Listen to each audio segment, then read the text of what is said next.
Get ready for the Smackdown! Get ready for the Smackdown! How you gonna react when you're put in the back now? Cause there's no turning back when you're facing the Smackdown!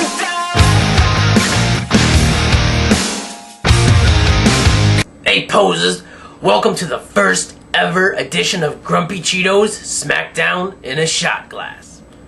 Just want to explain something to you guys really quick. I am kind of replacing Anonymous Angel here on Smackdown in a Shot Glass just because of time. She doesn't really have time. But that does not mean she's gone forever. There may be some random week where Anonymous Angel is doing Smackdown in a Shot Glass.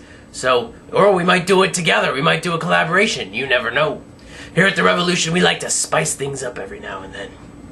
But I'm glad to be here on Smackdown. As you saw, if you watched the video of the game, What's Next for Grumpy Cheeto, it's actually quite entertaining of a video. You should probably watch it. So let's kick off the show for Smackdown, which is this week in my backyard of Kansas City, Missouri.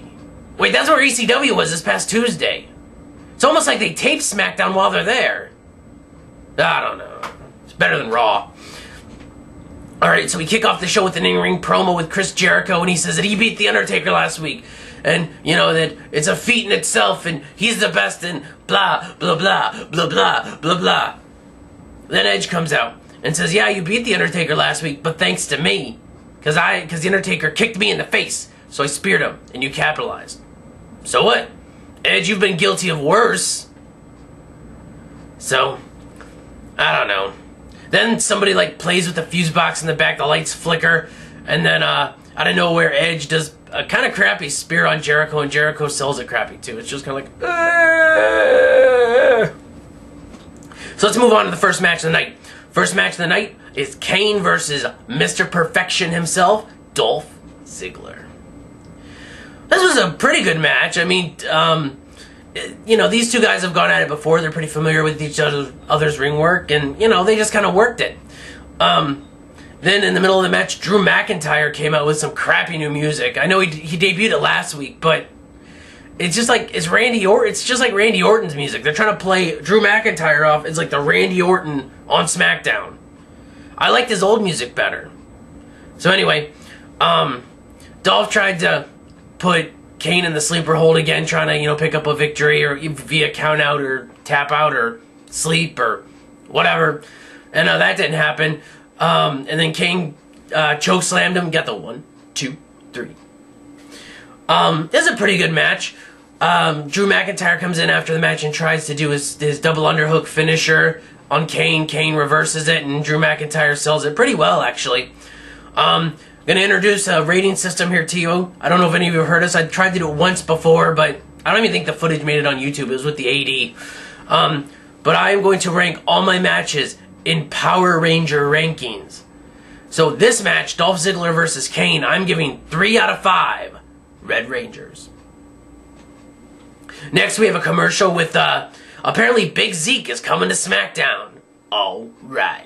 I'm very happy that the final ECW champion of Ezekiel Championship Wrestling is coming on to the show.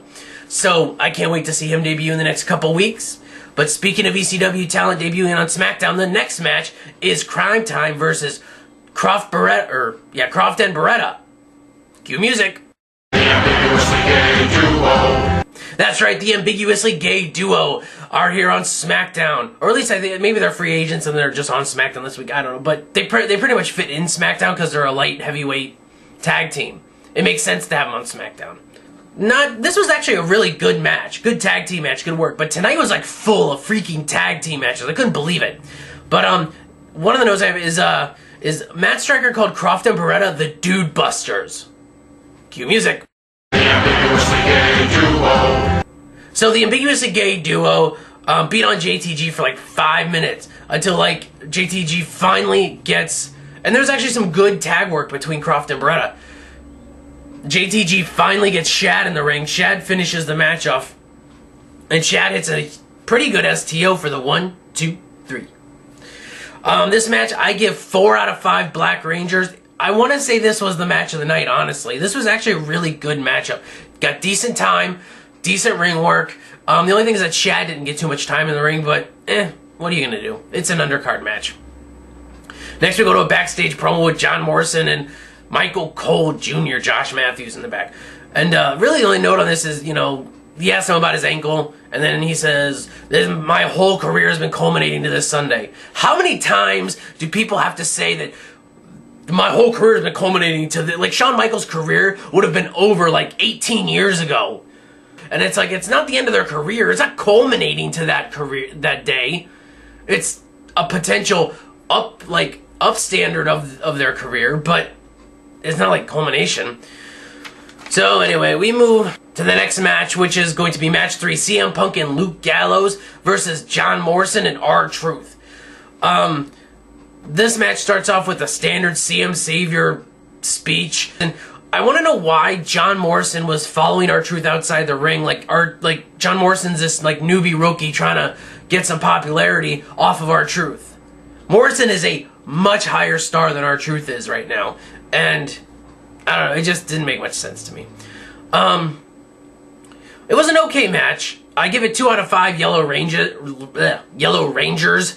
and I don't know. It came to an end when John Morrison went to kick CM Punk on the apron, hit the turnbuckle post. Ow! And then he faked the whole broken ankle injury again. And then, you know, CM Punk works on that for a while, but then the referee stops the match because of an injury. Afterward, there's a post-match beatdown on R-Truth, and John Morrison. Ray comes out, also gets beat down, which I'm pretty sure they're going to start building towards Rey Mysterio, CM Punk at WrestleMania. And yeah, so see, the Straight Edge Society looking pretty strong. Another backstage promo in the back. We got Teddy, Vickie, and Mickie James. Mickie James trying to apologize. Vickie just makes a women's title match for next week against Michelle McCool. Nah, that's about it. Match 4 of the night was pretty disappointing in my book. Matt Hardy, the Great Khali, and Maria versus the Hart Dynasty. Tyson Kidd, D.H. Smith, and Natalya. It was really hard for me to give this a ranking because I love the Hart Dynasty. And Matt Hardy, I love Matt Hardy. The Great Khali and Maria, I could live without. They could go and do whatever. They could be Valentines, and I really wouldn't care for them. But, you know, so I gave this 2 out of 5 Pink Rangers. It was a okay match. Maria and Natalya started off, and you know, Natalya pretty much wiped the mat with Maria in the beginning.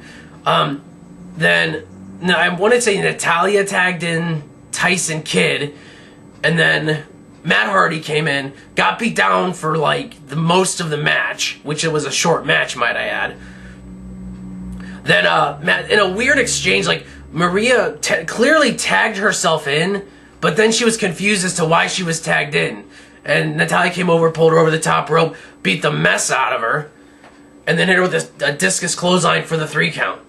It was a pretty short match, and a pretty disappointing match, honestly. The only good note about this match I really have is the Great Khali wasn't in it. He was standing on the apron the whole time. Maybe got down on the floor for a little bit. Sorry. Alright, backstage promo, piggybacking off the last match about Matt Hardy and Maria saying, nah, nah, nah, nah, nah. Maria says a classic line here. She says, I've lost millions of matches. So it pretty much means she's lost all of her matches. I'm not a huge fan of Maria's in-ring work. She should have stayed as a backstage personality, honestly. But, yeah, and then Team McFool comes in, as Anonymous Angel likes to call him. And they try to cut this beautiful people promo. And it just doesn't work for them. Like, they're not the beautiful people. Team McFool is like, well, Michelle McCool and Layla, they're just... And I want to know what's going on with Beth Phoenix. First she's a part of their stable, then she's not, then she is, then she's not. Where's Beth Phoenix? Just put her in the freaking stable, for crying out loud. Alright, then we move on to the main event, which is Batista versus Edge. Nothing really notable in this match either. The only thing I noted was that Edge was limping around the ring halfway through the match. Can we say Achilles tendon tear again? This guy's gonna kill himself. He came back too early, and it's not gonna work for him. He's gonna kill himself doing this. Don't be an idiot, Edge. Take more time off, come back at SummerSlam. You know, well, he can't because he won the Rumble. I mean, when his Achilles tendon tears again and then he's out for WrestleMania, what are they gonna do then? They're gonna feel stupid. And this really ticks me off because they keep pushing talent and they keep injuring themselves. And this is why guys like Batista, Edge, Rey Mysterio, and all these other guys are like injury prone. Anyway, I'm going to wrap things up here. I gave this last match a 3 out of 5 Blue Rangers just because it's SmackDown and it's blue. At the end, Edge reversed into a spear on Batista. Taker comes out, choke slams Edge. Batista runs for the hills, and as Taker's leaving, Jericho comes in and hits a sweet running, jumping codebreaker on Edge. It was flawless. And that's it. Jericho standing tall in the middle of the ring.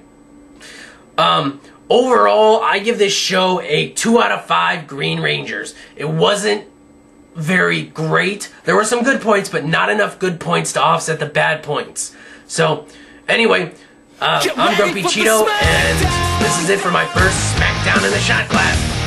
Peace. Get ready for the smack.